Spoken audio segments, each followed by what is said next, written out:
बेटा एक और जो वे प्लांट्स ने अडॉप्ट किया हुआ है that is the chemical weapons.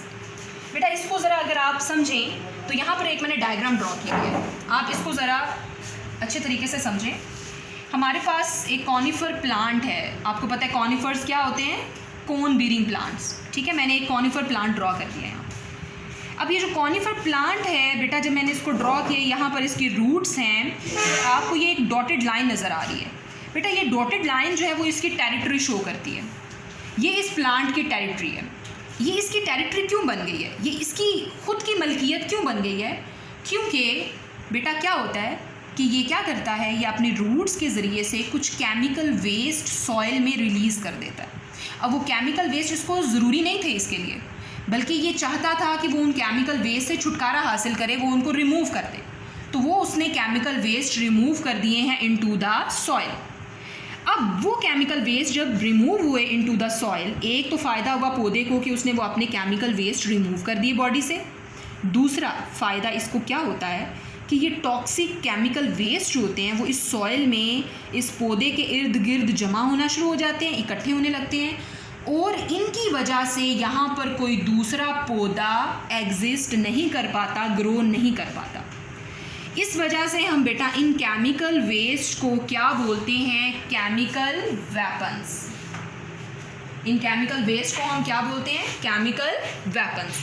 तो बेटा केमिकल वेपन्स असल में क्या हैं, chemicals secreted by the plant roots into the soil and used as weapons against other competing plants. तो बेटा ये केमिकल वेस्ट जहाँ एक तरफ इसकी बॉडी में से रिमूव हो रहे हैं, तो दूसरी जानिब ये एक वेपन के तौर पर इस्तेमाल हो रहे हैं दूसरे कंपीटिंग प्लांट्स के अगेंस्ट। तो इस तरह इस पौधे के इर्द गिर्द कुछ एरिया तक कोई प्लांट भी ग्रो नहीं कर पाएगा, और उस एरिया में जितने भी न्यूट्रिएंट्स होंगे वो सिर्फ और सिर्फ उसी प्लांट को ही प्रोवाइड किए जाएंगे। अच्छा, इसके अलावा बेटा कुछ और वेज भी हैं जो प्लांट्स एडॉप्ट करते हैं ताकि वो अपने वेस्ट मटेरियल्स को एक्सक्रीट कर सकें, रिमूव कर सकें।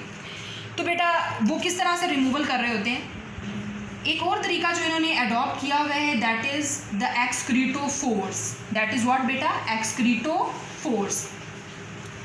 अच्छा बेटा यहाँ पर एक डायग्राम है, इसको ज़रा आप कंसंट्रेट करें इस डायग्राम को। इस डायग्राम में आपको क्या नज़र आ रहा है, नीचे रूट्स हैं, स्टेम है और लीव्स हैं। बेटा क्या होता है कि जब लीव्स काफ़ी हद तक ओल्ड हो जाते हैं तो आपको पता है इनके अंदर सीजनल शेडिंग होती है, मतलब ऑटम के सीज़न में जाकर ये लीव्स खुद ब खुद झड़ना शुरू हो जाते हैं, शेड ऑफ होना शुरू हो जाते हैं, गिरना शुरू हो जाता है। ऐसा क्यों होता है बेटा? जो पौधे होते हैं उन्हें पता होता है कि हमारे लीव्स की एक मुद्दत है, इन्होंने एक ख़ास सीज़न में जाकर शेड ऑफ हो जाना है। तो उस काम का फ़ायदा वो कैसे उठाते हैं, वो अपने केमिकल वेस्ट जो हैं, जो मैंने ये ब्लैक कलर की लाइनिंग में शो किए हैं, वो अपने केमिकल वेस्ट को इन लीव्स में स्टोर करने लगते हैं। कौन से लीव्स में? ओल्ड लीव्स में, जो पुराने लीव्स होते हैं उनमें ये स्टोर करने लगते हैं। जब वो उसमें स्टोर करने लगते हैं बेटा तो वो लीव्स होना शुरू हो जाते हैं येलो, ठीक है। जब वो लीव्स येलो होने लगते हैं और with the passage of time, जब उनका टाइम आता है गिरने का, तो वो शेड ऑफ हो जाते हैं। अब वो जितना केमिकल वेस्ट इस पौधे में था उसने वो अपने लीव्स में डाल दिया और वो लीव्स उतर गए, इसकी बॉडी से अलग हो गए, तो इसका केमिकल वेस्ट इसकी बॉडी से रिमूव हो गया। तो पौधे जो हैं वो अपने लीव्स को इस्तेमाल करते हैं अपने केमिकल वेस्ट से छुटकारा हासिल करने के लिए। ऐसे लीव्स को बेटा हम बोलते हैं एक्सक्रीटोफोर्स। एक्सक्रीटोफोर्स क्या होते हैं? These are the leaves in which excretory products are stored and are predestined to fall off। बेटा predestined का मतलब क्या होता है? पहले से ही इनकी प्रोग्रामिंग हुई हुई होती है, पहले से ये तयशुदा होता है कि इन लीव्स ने उतर जाना है, फॉल ऑफ कर जाना है, शेड कर जाना, ठीक है। तो बेटा वो लीव्स जो अपने अंदर एक्सक्रीटरी प्रोडक्ट्स को स्टोर करते हैं और इन लीव्स ने फॉल ऑफ कर जाना होता है, और ये पहले से ही प्रीडिस्टाइंड होता है, ये पहले से ही तयशुदा होता है। तो बेटा ऐसे लीव्स को हम क्या बोलते हैं? एक्सक्रीटोफोर्स। नेक्स्ट बेटा अगर हम लोग बात करें जो एक्सक्रीटोफोर्स की ही, तो इनमें जो चीज़ मैं पहले से भी डिस्कस कर चुकी हूँ कि इनमें सीजनल ऑटम फॉलिंग आती है।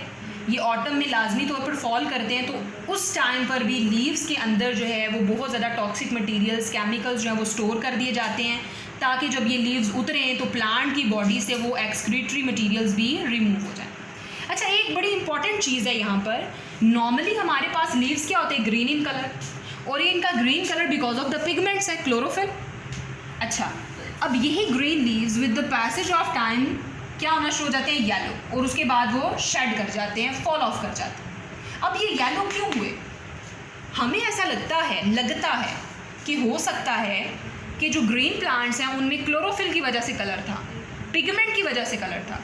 हो सकता है with the passage of time जो येलो कलर के लीव्स हैं उनमें से वो क्लोरोफिल ख़त्म होना शुरू हो गया, लेकिन ऐसा नहीं है। क्यों? क्योंकि एक माइक्रोस्कोपिक स्टडी के अकॉर्डिंग जब एक येलो कलर के लीफ को देखा गया तो उस येलो कलर के लीफ में पिगमेंट्स मौजूद थे। उसमें क्या थे? पिगमेंट्स मौजूद थे, लेकिन इन पिगमेंट्स के साथ साथ उसमें मौजूद थी हैवी मेटल्स, केमिकल वेस्ट। अब इसका मुवाजना करें, एक ग्रीन प्लांट में पिगमेंट्स हैं, एक येलो प्लांट में भी पिगमेंट्स हैं, इट मीन्स पिगमेंट्स में कमी नहीं हुई। लेकिन एक ग्रीन प्लांट में हैवी मेटल, केमिकल वेस्ट मौजूद नहीं है, लेकिन एक येलो लीफ में ये हैवी मेटल्स मौजूद हैं। इट मीन्स जो ग्रीन कलर से ये जो येलोइंग हुई है, this is because of the heavy metals, accumulated waste, toxic material, that is heavy metal. तो बेटा अगर आपको क्वेश्चन आता है कि क्यों येलोइंग होती है ग्रीन लीव्स की, तो आप इसमें बता सकते हैं it happens because of the toxic materials, heavy metals are stored inside these leaves. तो बेटा इन लीव्स में चूँकि हैवी मेटल्स स्टोर कर दी जाती हैं, इस वजह से इनके अंदर येलोइंग होती है। Thank you.